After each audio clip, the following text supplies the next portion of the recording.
I was nervous. I was nervous because I didn't know what to expect. And it was the Christmas dinner. And I was like, what if somebody's going to say, oh my God, over my dead body? Boom, some drama. But no, I feel like everybody was so nonchalant about it. Your family is so chill. They didn't care. They're like, whatever. Today, we are excited to be joined by Ellecia. She is the host of Nope, We're Not Monogamous Podcast. So that is an awesome podcast. Check it out if you have not already. And she is an integrated sex, love, and relationship coach with Tantric Institute of Integrated Sexuality. And then we are collaborating with Ellecia today, and she's going to be sharing this podcast also with her audience. So just a little introduction. We are Throuple Talk podcast, and we're a throuple that all lives together out in Texas and raising kids together. And when we started on this journey, we didn't have any resources. So we are in a position where we can be public with what we're doing here and wanted to share our experiences and hopefully bring hope, help, and community to others who are challenging these social norms and finding relationship structures that best suit each of us. Yes. Hello. So thank you so much for meeting with us and collaborating with us on this. Yeah, absolutely. Thanks for inviting me. This is fantastic. So what we wanted to cover today is we wanted to give listeners who want to come out about being polyamorous. We wanted to help with that because that's a big deal. And a lot of people don't know what to say. So we want to kind of pick your brain a little bit and see what what advice you have to offer on that subject. Sure. I'm happy to talk about it. Awesome. So to start, do you want to give us a little bit of background on you, like where you're coming from, your journey, and if you have any personal experiences that you want to talk about with coming out to family, friends, loved ones? So I was previously married for 13 years monogamously, had 2 kids, house, the whole thing.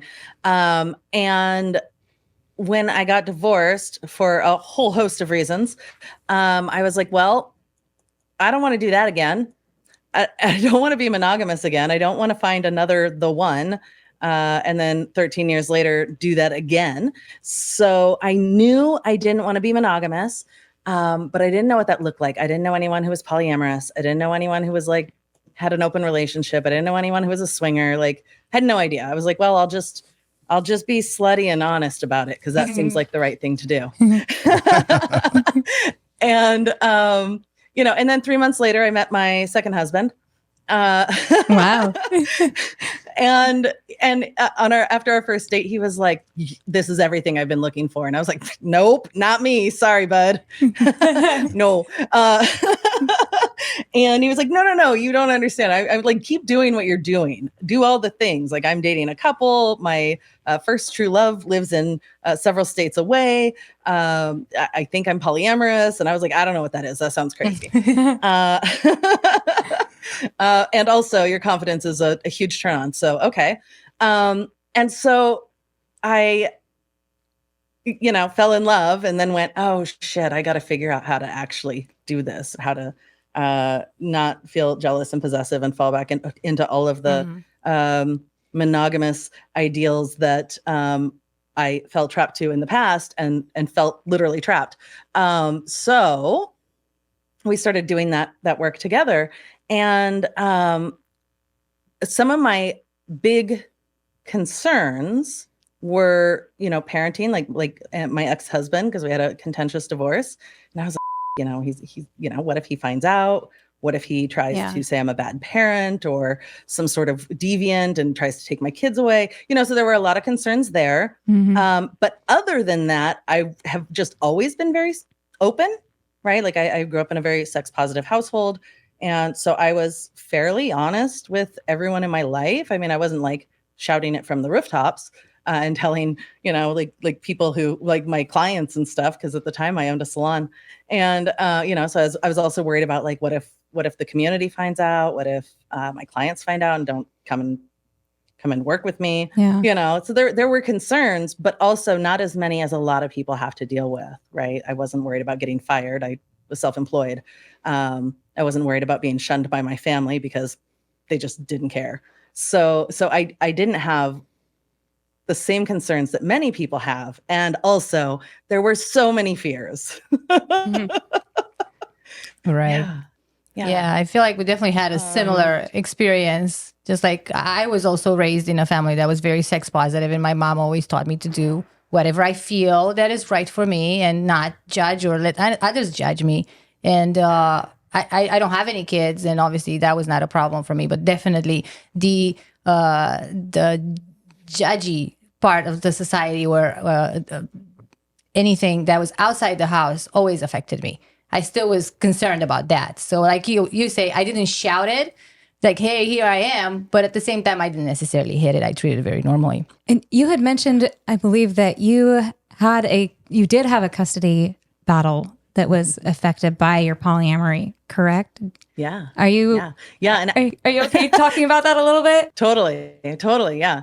And actually it wasn't with my kids. So my husband and I have been together for about 10 years now and have never been monogamous together, and have multiple other relationships, including we have a triad or, throuple. You know what? I have to tell you guys how much I dislike the word throuple.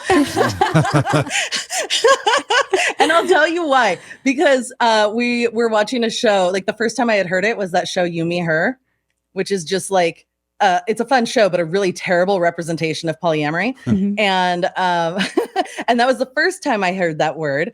And I was like, what? They're just like couple, but like three. Yes. And then the second time I heard it was actually in court. That's the word that the judge used to Yes. describe our relationship style. And I was like, oh. And we use triad. And I think throuple probably fits, especially for like a closed triad, but we're not closed. Like we have multiple other partners. And so every time I'm just like, oh, yes. Yeah. It's a negative connotation for you. I get it. Yeah. Yeah. And also we also have one for 7 years.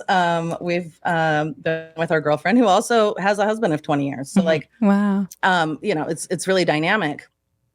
And so our custody suit was not with my children, but with my husband's children.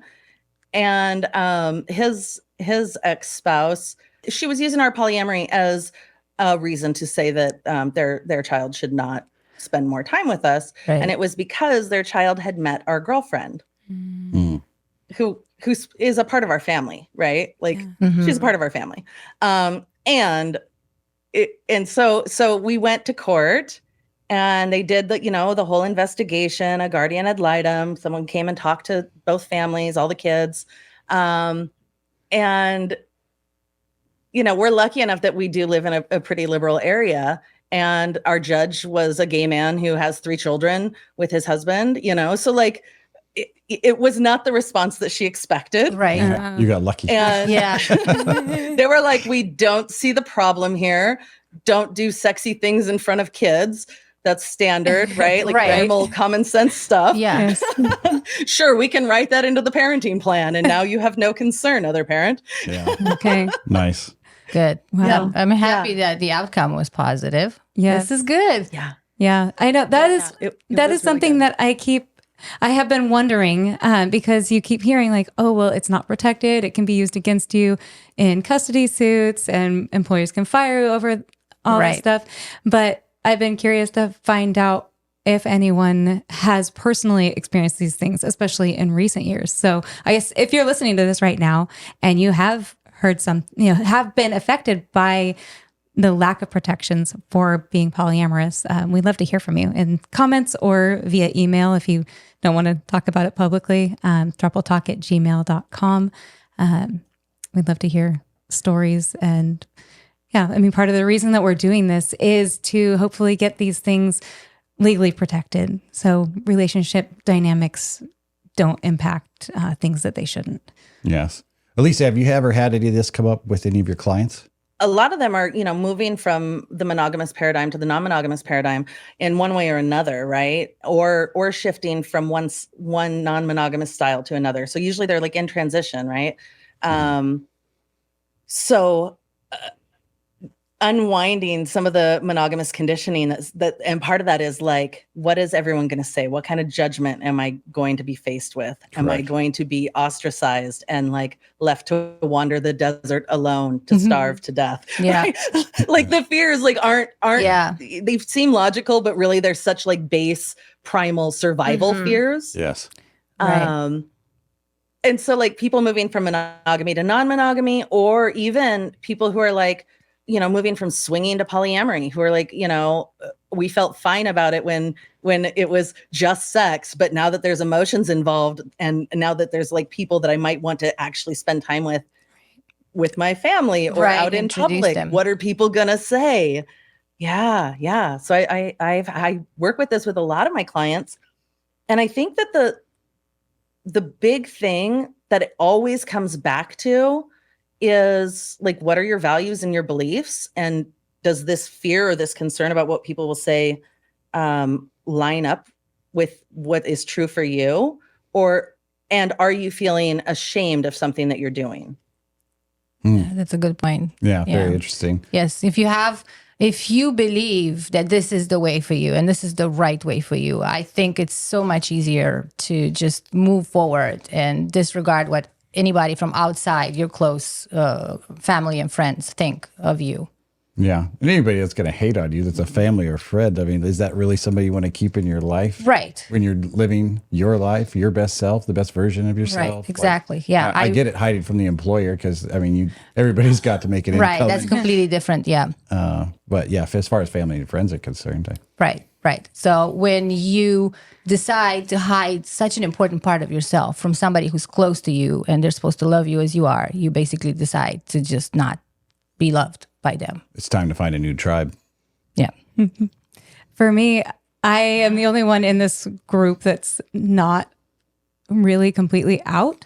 I told my parents in person during the last conversation that I had with my mom face to face. And in my attempt to come out of the closet, I think I ended up just pulling her in the closet with me. It was like, they're very religious. And you don't want to call somebody narrow-minded, but no other word is coming to mind right now. So they know, they don't know about this podcast, and they've never asked about Liv or our family dynamics or anything like that. But they know that we moved to Texas from California to be a family. And I love my family. I have a huge extended family. We all have been very close. My family is very well known in the community I came from, like enough that my grandfather has a government building named after him. So it was like it coming out in that community could have been a black eye to a lot of them. So it's like I wrestle with this just being known and giving them the opportunity to fully know me and love me, and also bringing this like shame on them because they're all Catholic and Christian, and it's something that I struggle with. So I don't know. I don't know what the right answer is, or if there is a right and wrong answer in this scenario. That's where I'm at. Absolutely. Acceptance and tolerance. That's the right answer. Stop being so judgy. Yeah. Not you, but everybody else. Yeah. And it's totally understandable to want to protect the people that you love on both sides. Yeah. Right. So for me, I grew up with the same kind of conservative Christian background as Shar did, but we did a nice Christmas dinner last year, and Liv was there making most of the dinner. And so I waited till after everybody got a chance to meet her and liked her, that said, "Oh, by the way," and just spread it everywhere. After I made him some nice strawberry margaritas, so everybody was happy. Everybody's well liquored up and fed and fat and happy. And would you like some pie, by the way? You know, I figured that was the best. Yes. Way Guess to roll what? out. She's part of the family now. So. It went really. I was nervous because I didn't know what to expect, and it was the Christmas dinner, and I was like, "What if somebody's gonna say, 'Oh my God, over my dead body'? Boom, some drama." But no, I feel like everybody was so nonchalant about it. Your family is so chill; they didn't care. They're like, it's whatever. a huge family, but yeah, they're totally chill. Give them some liquor and. Yes, it was really good. Yes. Well, on the other side, when I met your mom, Shar, it was very awkward. It Yeah. was so and that was before they weird. even knew. Yeah. And then afterwards, it was this weird, like, we never actually had a conversation. Yeah. Right, that I can recall, No. right? No, we it were was- in the same room together at the same time. Just a few stares from times. across the room. There was some weirdness. I'm like, yeah, I wanted to right away, and she probably wanted to do the same thing. Her mom, so Like, who is this woman in my daughter's house? yeah. Yeah, and for me, like, so I'm originally from Romania, so my mom lives in Romania, but I don't think I ever came out to her, like, because I've always had this non-traditional way of looking at relationships, and partly because of her, because that's how she raised me, just do you. So I never felt like I had to tell her, hey, mom, well, I'm in a throuple now, or hey, mom, I like women too, or what any of that. It was just like, oh yeah, you have a girlfriend, good, okay, nice. You happy? Yes, okay, good. I'm happy too then. So that's about the extent of our conversation about it. We treat it very normal. It's a very casual thing for us. Ellecia, do you know anybody personally that's ever come out and like lost their job or had any type of legal consequences for it? I know it's a huge fear for everybody, but I haven't heard it firsthand, at least personally, that's ever been an issue. Yeah. Yeah. You hear the fear, but not I necessarily. actually don't. Yeah. I actually don't. Even my husband was in the military for 20 years. And that's a big no-no. And he was like, I can't, like, I remember one Christmas party, his boss was saying, like, okay, you're going to bring your wife to the Christmas party. He's like, well, I have 2 partners. Which one? I want to bring them both. Oh, wow. Wow. Okay. And his boss was like, well, you can't do that. You have to pick one. He's like, well, I'm not coming. He's like, but you have to set an example for the guys under you, below you, Yeah, he's like, I am. Exactly. There you go. Yeah. This is what you should strive for. +1s don't work for me. Yeah, exactly. Yeah, I mean, he was he was a queer man in a polyamorous relationship in the military for the last 10 years. So Yeah. Wow. Awesome. I like it. Yeah. still didn't lose his job. Yeah. Good. I like to hear that. I feel like I'm not saying the fear of losing your job when you're poly is unjustified, but I feel like it's not something that people would necessarily hunt you for it. Did I say that word correctly? Okay. But it's something that if you step on the wrong toes, somebody can use against you. And I feel like that's like the custody situation, Yes, you are poly, and they didn't get what they wanted, but they used it against you. It's a weapon that you give people. Yeah. And that feels awful too. Like whether they win or not, like being Judged. torn apart and judged for something that is such a big part of you is. Yeah, it makes it feel like it's something dirty. Like it's something Exactly. like, oh, so you did this, then you're not good. We're going to take your kids away or whatever. Yeah. It's really stressful and Yeah. also really expensive. Yeah, Right. exactly. Yes, because you do win in the end, but how much money did you spend Get lawyers and for justifying and protect and defending your way of life? That is not even. This is not even supposed to be a conversation. This is your personal choice. Which is, like there's so many pieces to it. There's not just the like sense of safety and belonging. There's like economic repercussions. Even if you know that you're not in the wrong, it can still cost a lot. Yes. Yeah. One of our listeners wrote in, and it was like, I forget what state they were from, but the law. Georgia, I think. Like, I can't remember which one it was, but the law of the state was even if they just cohabitated with another person, Yeah. it was like, what? Yeah, it How was archaic is this law? Yeah, it was some old law. It was Yeah. illegal The for them bigamy to- laws include just cohabitating with a married person. That's extreme. Yeah. Yeah. I'd like to see them enforce that law. Yeah. But that's the thing. Maybe they wouldn't. But if somebody wants to hurt you, they can use that. They can use it to hurt you. Well, if it happens, we will start the GoFundMe. We will make it to a national case. Ellecia, do you have any tips for any listeners that are thinking about coming out or want to come out, but don't know the best way to go about that or things to consider? Yeah, so many. Awesome. So many. Fire away. So, one, like I said earlier, is knowing your like having clarity about what your beliefs and values are, right? Like that alone, if you're unsure, like if you're questioning, am I doing something wrong, or is this really what I want to be doing, right? If you're in that questioning of that makes it a lot harder to stand firm and open up to people for something that you're like, I'm not even sure if this is what I want to be doing. Right. Yes, that's a good point. So really, like a lot of self-reflection and getting clarity on what is true for you is probably the very first step, and that makes it a lot easier to then be able to communicate that to people, friends, family, bosses, whatever. Yes. Yeah. And then beyond that, there's a couple of things that I think are really important is having knowledge, right? Because knowledge is power. So educate yourself, listen to this podcast, listen to my podcast, read books, talk to people, get more information for yourself, and that you can share with people to explain why you're making the relationship choices you're making or the lifestyle choices that you're making. If there was one book you could community. recommend, which one would it be?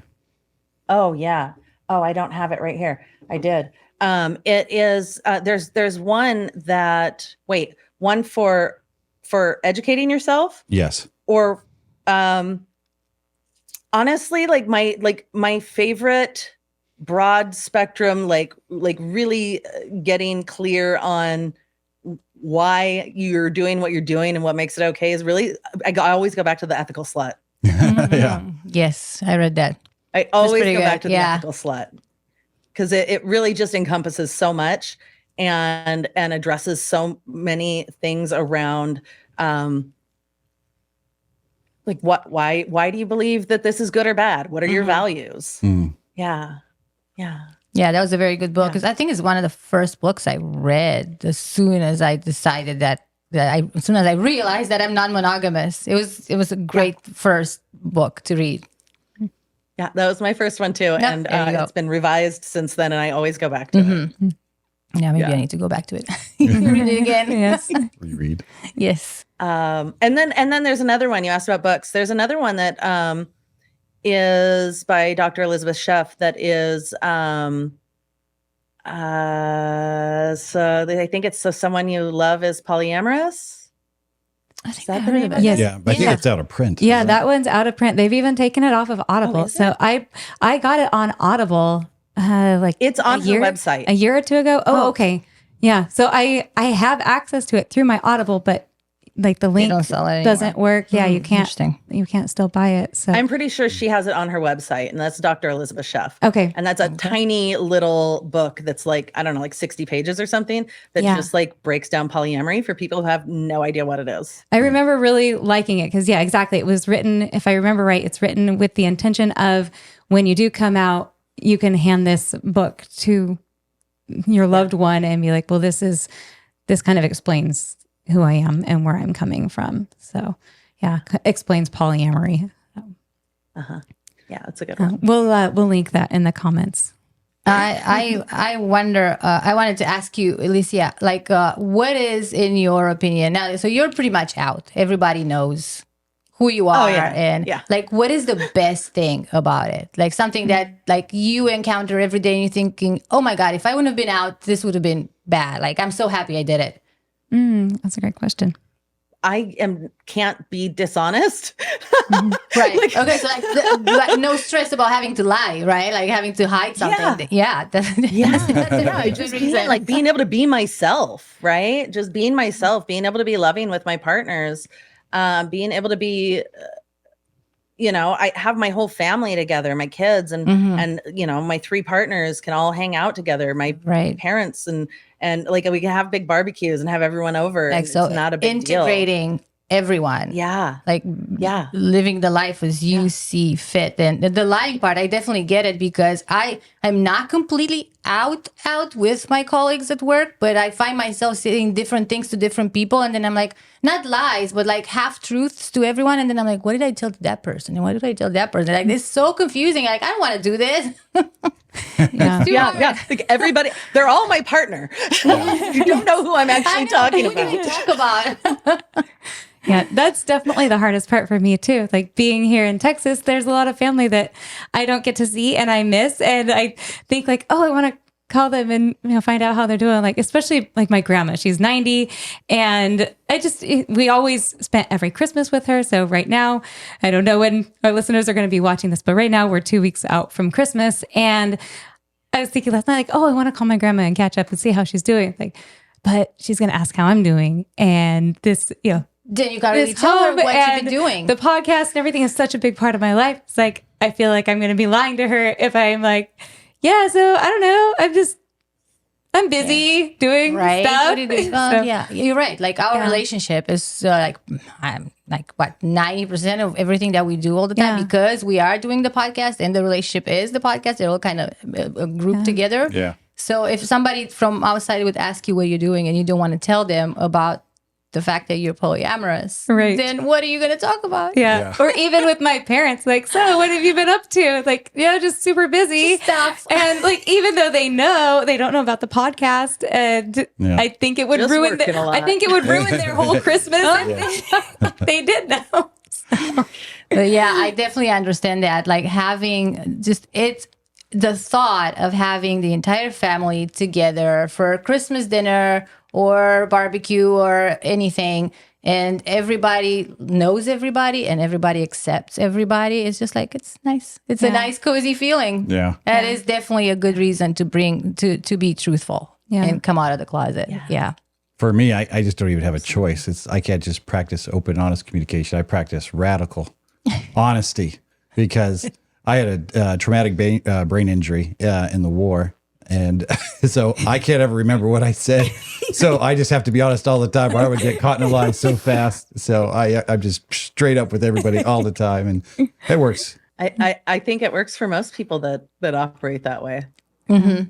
There's such a freedom too. And like, it's so awesome to meet new people. Like one of the great things that has come from moving to Texas is that all of our friends that we've met here all know us completely. They just know us as the Throuple.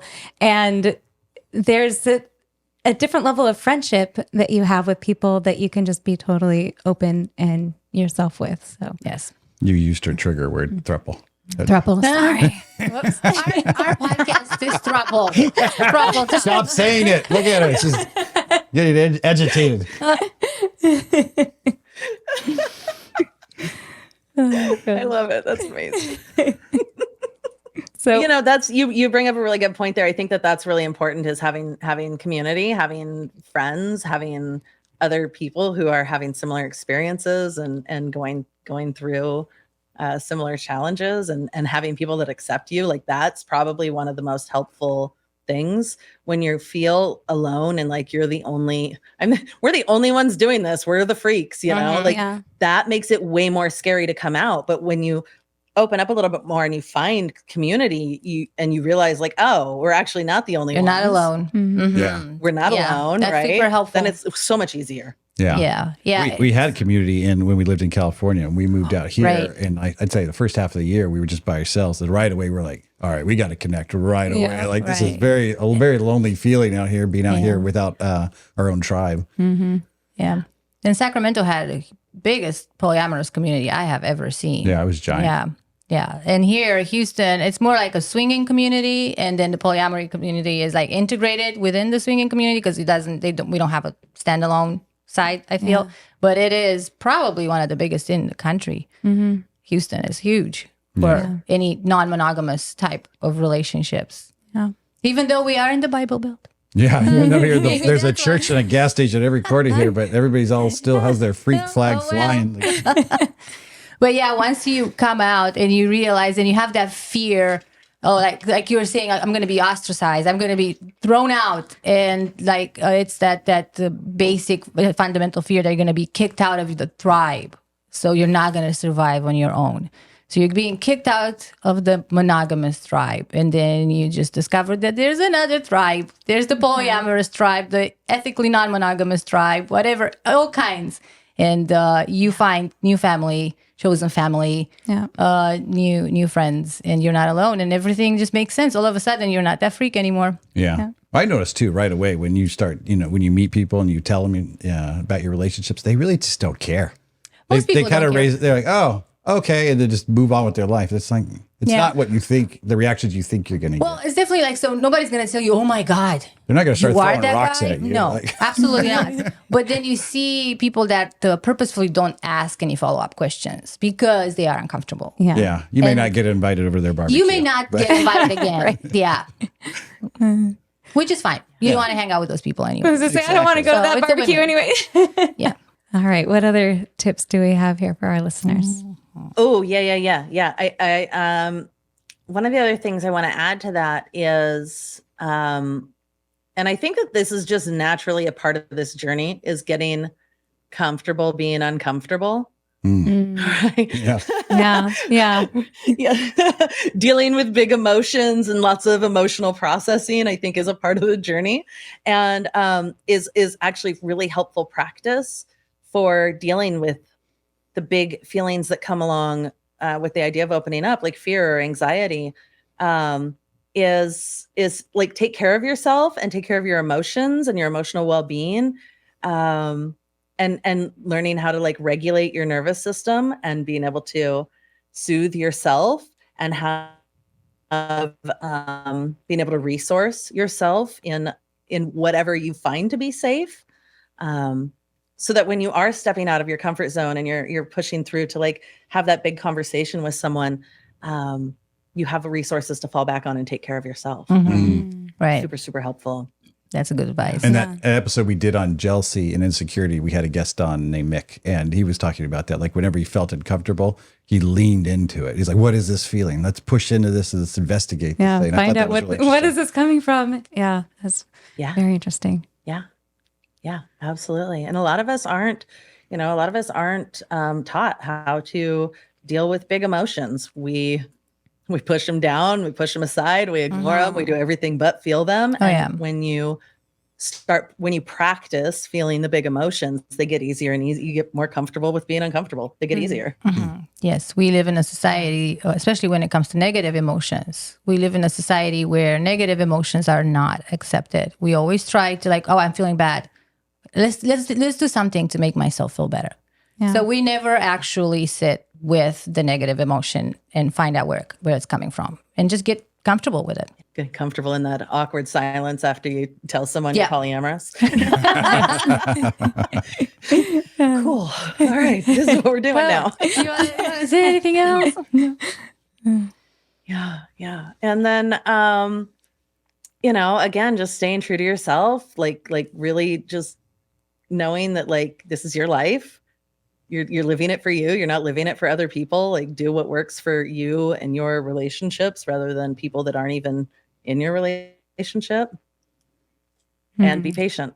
Patience is, like, everyone has their immediate reaction, and then they go away and process it, and then they have experiences, and then they see that you're still happy, and their original opinion is likely to change. Yes, over time. Yeah. that's very true.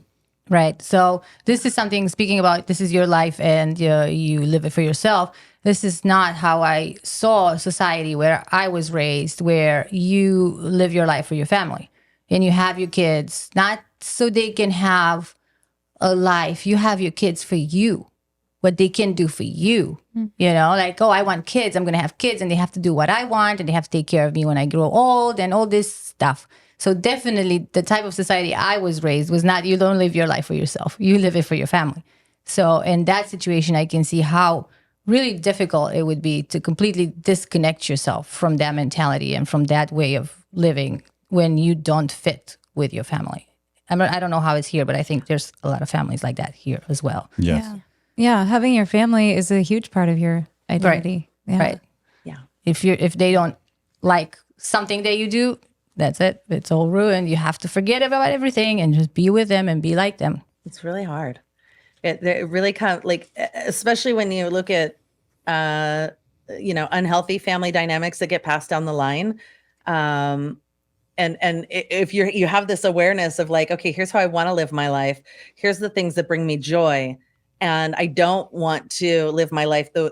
I don't want to follow the example that's been set for me. And I still love my family. I still care deeply for my family. And, there might be guilt, there might be shame, there might be, this feeling of just doing something wrong.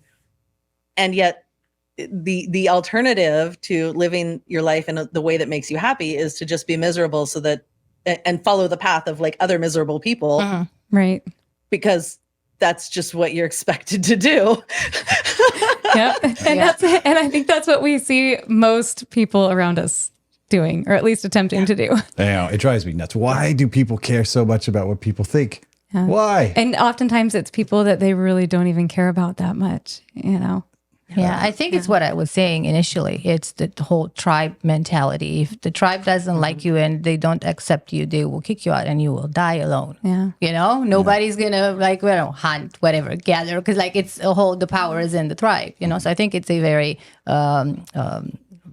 animal type of thinking. Yeah.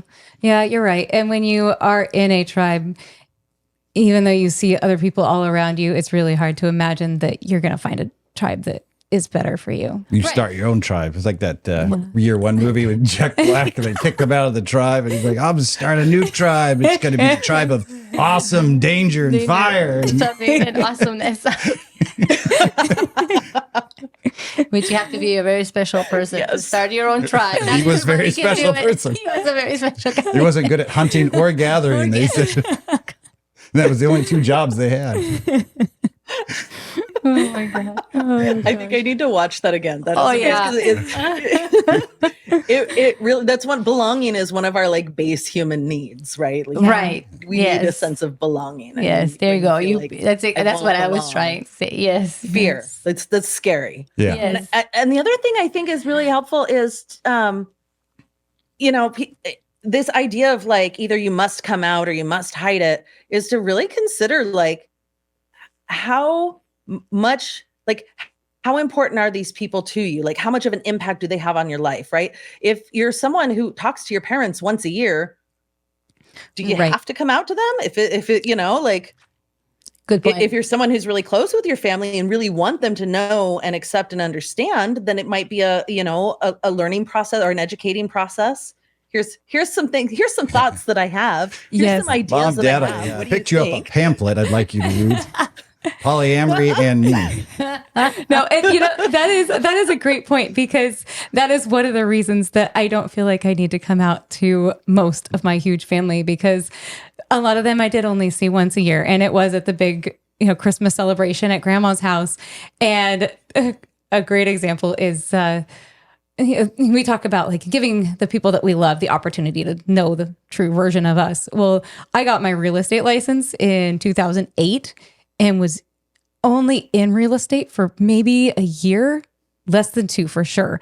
And even as of last Christmas, I still had aunts and uncles going, "Yeah, so how have you been? How's the real estate business?" I'm like, okay, I've had like 3 careers since then. So good talk, right? So it's, I bet you if you told them you were in a throuple, they'd remember that shit. I guarantee you they would. That's the new thing they'd ask you every Christmas around the house. What's going on way over there, huh? The most interesting thing that happened in the family in the last decade. It would, yes. Gosh. Yeah. Oh, yeah. Awesome. Well, Ellecia, it has been awesome talking with you today. Thank you so much for sharing your wisdom with us. And if our listeners want to get in touch with you, what is the best way to reach out to you? Sure. Thank you. So my website is ElleciaPaine.com, and I'm on all the social media places, Facebook, Instagram, TikTok, and they're all Ellecia Paine. And my podcast is Nope, We're Not Monogamous. Yeah, Podcast places. we'll make sure to include links to all of these in the description of our video. You for can sure. find Throuple Talk on MySpace. That's still a thing. Am I in your top 8? I'm only friends with Tom. He's the only one still on there with me. What are you talking about? You remember Tom? He was everybody's friend. If you signed up, you got to be friends with Tom. I did MySpace. I didn't either. Oh no! I stayed on it. I would refuse to get on Facebook. There was really a Tom? Yeah. Oh. I think he's the guy Yes. that created The guy it. that something, created right? it? Yeah. Oh God. Okay. Well, it has been just wonderful chatting with you today. Thank you so much. Thank you. Thank you. Thank you. This is so fun. You guys are amazing. I'm so happy you're doing this.